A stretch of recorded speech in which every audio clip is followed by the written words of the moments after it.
नमस्कार दोस्तों, आप सभी का दिल से स्वागत है हमारे चैनल जन भक्ति में। आज के हमारे इस वीडियो में हम आपके लिए संतोषी माता की व्रत कथा लेकर आए हैं। एक समय की बात है, एक बुढ़िया के 7 बेटे थे, जिनमें से 6 कमाते थे और एक नहीं कमाने वाला था।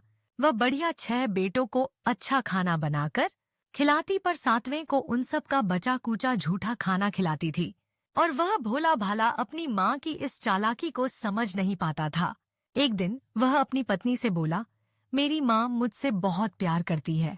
तो उसकी पत्नी बोली, वह तुम्हें सबका बचा खुचा खाना खिलाती है। इस बात पर उसे विश्वास नहीं हुआ। एक दिन वह छुप कर देखता है कि माँ अपने 6 बेटों को बड़े प्यार से कई प्रकार के व्यंजन बनाकर बड़े प्रेम से खिला रही है। जब वह 6 खाना खाकर उठ गए, तब माँ ने उनकी थालियों से जूठन इकट्ठी करी और उसके लिए थाली में परोस कर रख दिया। जब वह घर आया तो माँ अपने सबसे छोटे लड़के से बोली, खाना खा ले। वह बोला, माँ मैं भोजन नहीं करूंगा, मैं तो प्रदेश जा रहा हूँ। माँ बोली, कल जाता, आज ही चला जा। वह घर से निकल गया और गौशाला में पहुंचा, जहाँ उसकी पत्नी गोबर के उपले थाप रही थी। वह अपनी पत्नी के पास गया और बोला, मैं प्रदेश जा रहा हूँ, कुछ समय के बाद आऊंगा, तुम संतोष से रहना और अपने धर्म का पालन करना। इस पर उसकी पत्नी बोली, स्वामी आप आनंद से जाइए, मेरी चिंता मत करे, मैं तो राम भरोसे यहाँ रह लूंगी। ईश्वर आपकी सहायता करे, अपनी कोई निशानी मुझे दे दीजिए, जिसे देखकर मैं धीरज करती रहूंगी। इस पर वह बोला, मेरे पास इस अंगूठी के सिवा कुछ भी नहीं है, तुम ये रख लो और मुझे भी अपनी कोई निशानी दे दो। वह बोली, मेरे पास तो कुछ भी नहीं है, बस यह गोबर से भरे हाथ है। यह कहकर उसने अपने पति की पीठ पर गोबर के हाथ की थाप मार दी। वह चल दिया। चलते चलते वह दूर किसी नगर में पहुंचा और एक व्यापारी की दुकान पर जाकर बोला, भाई मुझे नौकरी पर रख लो। व्यापारी को नौकर की जरूरत थी, तो वह बोला, ठीक है, लेकिन तनख्वाह तुम्हारा काम देखकर ही बताऊं। वो वहीं रहने लगा और सुबह 7 बजे से रात को 9 बजे तक वह नौकरी करने लगा। थोड़े ही दिनों में वह व्यापारी का सारा लेन देन और हिसाब किताब करने लगा। कुछ ही समय में सेठ ने उसे आधे मुनाफे का हिस्सेदार बना दिया। 12 वर्ष में वह नामी सेठ बन गया। इधर उसकी पत्नी को सास और जेठानियां बड़ा कष्ट देने लगी। उसे लकड़ी लेने जंगल में भेजती, भूसे की रोटी देती, फूटे नारियल में पानी देती। वह बड़े कष्टों से जीवन बिता रही थी। एक दिन जब वह लकड़ी लेने जा रही थी, तो रास्ते में उसने देखा एक मंदिर में कुछ औरतें व्रत कर रही हैं और कथा सुन रही है। तो वह पूछने लगी, ये क्या व्रत कर रही हो? इसे करने से क्या होता है और यह कैसे करते हैं? तब एक स्त्री बोली, ये संतोषी माता का व्रत है, इसे करने से मनवांछित फल प्राप्त होता है और गरीब के मन की चिंताएं, कलह, रोग आदि सब नष्ट होते हैं। संतान सुख, धन, शांति और मनपसंद वर मिलता है और दूर गए पति के दर्शन होते हैं। उन्होंने उसे व्रत की विधि बता दी। उसने रास्ते में सारी लकड़ियां बेच दी और उन पैसों से गुड़ और चना खरीद लिया और व्रत की तैयारी कर संतोषी माता के मंदिर में पहुंची और माता से दुखी होकर विनती करने लगी, माँ मैं अज्ञानी हूँ और बहुत दुखी हूँ, मैं आपकी शरण में हूँ, मेरा दुख दूर करो। माँ अब वह हर शुक्रवार को ऐसा ही करती। एक दिन माता को उस पर दया आ गई। एक शुक्रवार उसके पति पत्र आया और अगले शुक्रवार को पति का भेजा धन उससे मिला। अब वह माता के मंदिर में गई और उनके चरणों में गिरकर रोने लगी। बोली, माँ मैंने पैसे कब मांगे थे? मुझे तो अपना सुहाग चाहिए। मैं तो अपने स्वामी के दर्शन और सेवा करना मांगती हूँ। तब संतोषी माता ने प्रसन्न होकर कहा, जा बेटा, तेरा पति जल्द ही आएगा। वह प्रसन्न होकर घर गई और काम काज में लग गई। उधर संतोषी माता ने स्वप्न में उसके पति को पत्नी की याद दिलाई और घर जाने को कहा। वह बोला, माँ मैं कैसे जानूं?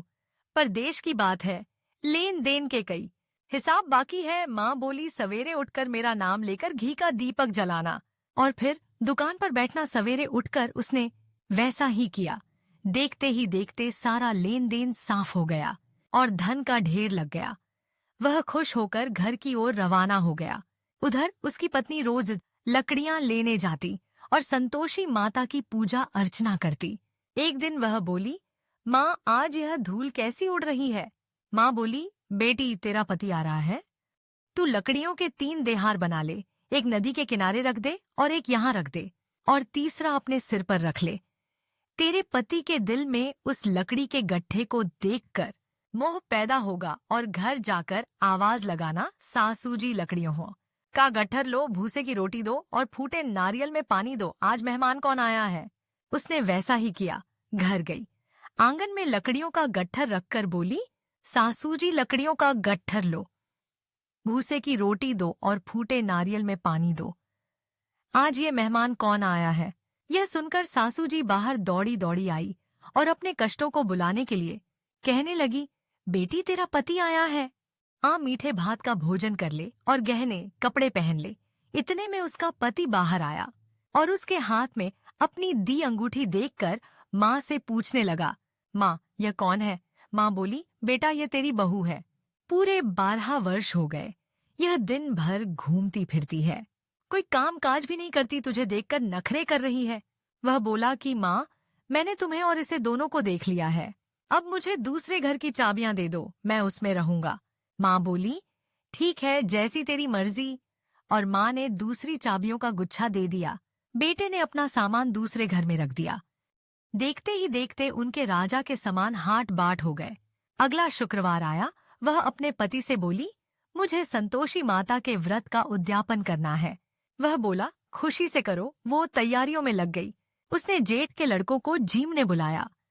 पीछे से जेठानियों ने अपने बच्चों को सिखा दिया, तुम खाने के बाद खटाई मांगना, जिससे उसका उद्यापन पूरा न हो। लड़कों ने जीमते ही खटाई मांगी। तब वह बोली, नहीं नहीं, खटाई मैं नहीं दे सकती, यह संतोषी माता का प्रसाद है।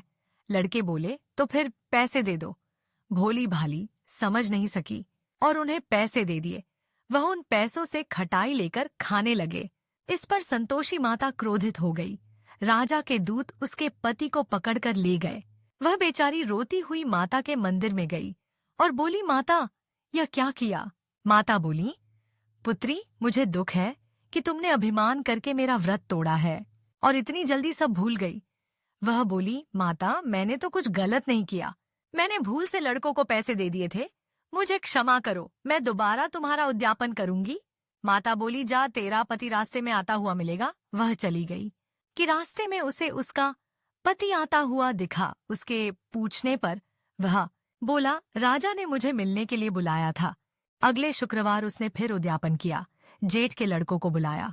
जेठानियों ने फिर उन्हें सिखा दिया। लड़के भोजन के पहले बोले, खटाई मिलेगी। तब वह बोली, खटाई नहीं मिलेगी। अब उसने एक ब्राह्मण के लड़कों को बुलाकर भोजन कराया और दक्षिणा दी। संतोषी माता उससे प्रसन्न हो गई और 9 महीने बाद उसके चंद्रमा के समान सुंदर पुत्र हुआ था। वह अपने पुत्र को लेकर रोजाना मंदिर जाने लगी। एक दिन संतोषी माता ने सोचा कि यह रोज यहाँ आती है, आज मैं इसके घर जाकर इसका ससुराल देखती हूँ। यह सोचकर संतोषी माता ने भयानक रूप धारण किया। गुड़ व चने से सना, मुख सूंड के समान होठ, जिन पर मक्खियां भिन भिना रही थीं।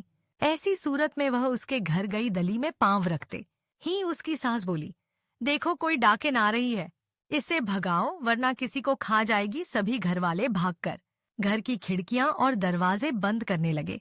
तभी उसने ऊपर के खिड़की से देखा तो वहीं से चिल्लाने लगी, आज मेरी माता मेरे घर आए हैं, आज मेरी माता मेरे घर आई है। उसकी सास बोली, पगली किससे देखकर उतावली हुई है? बच्चे को भी पटक दिया। बहू बोली, माताजी मैं जिम संतोषी माता का व्रत करती हूँ, यह वह माता है। ऐसा कहकर उसने सारी खिड़कियां और दरवाजे खोल दिए। सबने संतोषी माता के चरण पकड़ लिए और विनती कर कहने लगे, हे माता, हम मूर्ख हैं, अज्ञानी हैं, पापी हैं। आपके व्रत की विधि हम नहीं जानते। आपका व्रत भंग कर हमने बहुत बड़ा अपराध किया है। हे जगत माता, हमारा अपराध क्षमा करें। माता बहुत खुश हुई है। हे संतोषी माता, जिस प्रकार आपने बहू को फल दिया, वैसा ही इस कहानी को कहते सुनते और हुंकार भरते सबको देना। दोस्तों, संतोषी माता को संतोष, सुख, शांति और वैभव की माता के रूप में पूजा जाता है। माता संतोषी भगवान श्री गणेश की पुत्री हैं। इनका यह व्रत करने से धन, विवाह, संतान आदि भौतिक सुखों में वृद्धि होती है। यह व्रत शुक्ल पक्ष के प्रथम शुक्रवार से शुरू होता है और 16 शुक्रवार तक व्रत कर इसका उद्यापन किया जाता है। गुड़ और चने का भोग माता को लगाया जाता है। यह व्रत करने वालों को खट्टी चीजों को नहीं खाना चाहिए और ना ही हाथ लगाना चाहिए। बोलिए संतोषी माता की जय।